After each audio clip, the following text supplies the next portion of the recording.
ఖాళీ అవుతున్నా కేసీఆర్ పట్టించుకోవడం లేదు. ఫామ్ హౌస్ లో వ్యవసాయం చేసుకుంటున్నారు. రోజుకు మొక్కలు ఎంత పెరిగాయో లెక్కలు తీసుకుంటున్నారు గాని పార్టీ ఎంత తరిగిపోతుందో పట్టించుకోవటం లేదు. పార్టీలో ఉన్న నేతలందరిపైన పార్టీ మార్పు ప్రచారం జరుగుతోంది.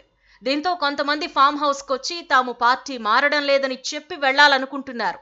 వారితో కేసీఆర్ 1-2 నిమిషాలు మాట్లాడి పంపించేస్తున్నారు. అది వ్యూహమా లేకపోతే నిర్లక్ష్యమా అన్నది పార్టీ నేతలకు అర్థం కావడం లేదు.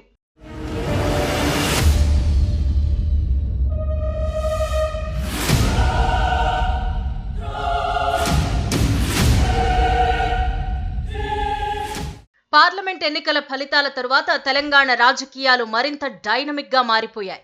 భారత రాష్ట్ర సమితి ఒక్క ఎంపీ స్థానం కూడా గెలుచుకోకపోవటం, మెజారిటీ స్థానాల్లో డిపాజిట్లు కోల్పోవడంతో ఆ పార్టీ భవిష్యత్తుపై నేతల్లో ఆందోళన ప్రారంభమైంది. లోక్సభ ఎన్నికల్లో పార్లమెంట్ నియోజకవర్గాల వారీగా చూస్తే అసెంబ్లీ స్థానాల్లో కేవలం 3 స్థానాల్లో మాత్రమే ఆధిక్యత లభించింది.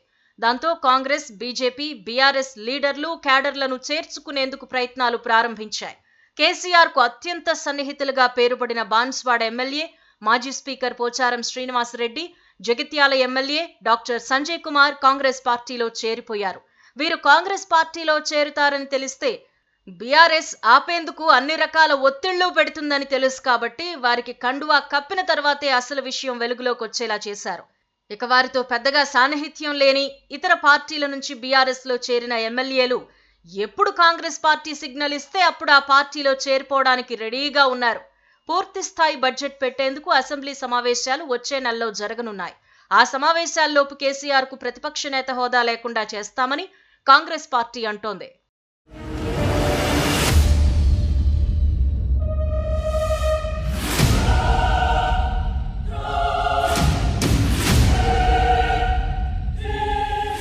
పార్టీ దుర్భర పరిస్థితుల్లో ఉంటే అధినేత కేసీఆర్ పట్టించుకోవడం మానేశారు.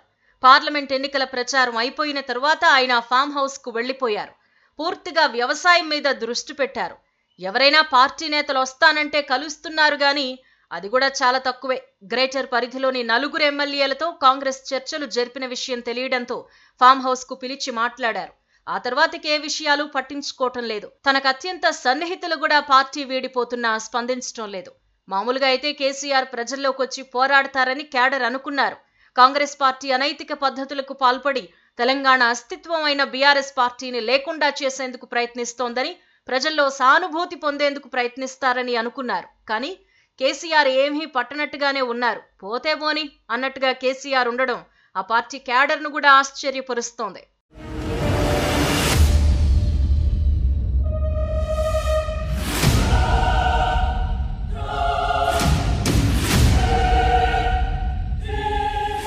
కేటీఆర్ కూడా వలసలపై పెద్దగా ఆందోళన చెందుతున్నట్టుగా కనిపించడం లేదు. పార్టీని వీడిపోతే అనర్హత వేటు వేయించే విషయంలో వెనక్కి తగ్గబోమని మాత్రం హెచ్చరిస్తున్నారు.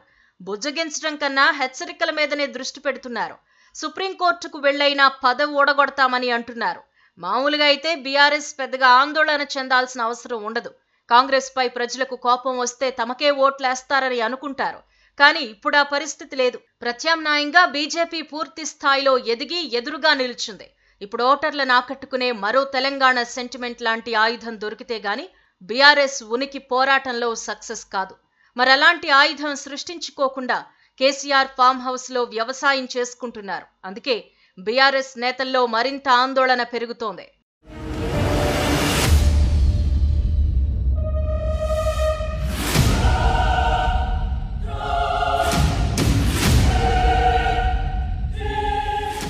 ఒడిదుడుకులు బీఆర్ఎస్ కు కొత్త కాదని, కొంచెం ఓపిక పడితే మళ్లీ ప్రజల్లో ఆదరణ లభిస్తుందని కేసీఆర్ పార్టీ నేతలకు చెబుతున్నారు.